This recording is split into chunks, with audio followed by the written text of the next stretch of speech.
Did you know that chiropractic adjustments can actually improve thinking and mental cognition? It's true. And a lot of it has to do with what the chiropractic adjustment actually does inside your body.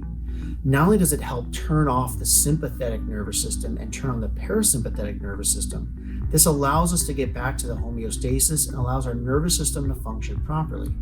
It also decreases inflammation and oxidative stress on our brain. All of this means it helps increase mood and helps us think better.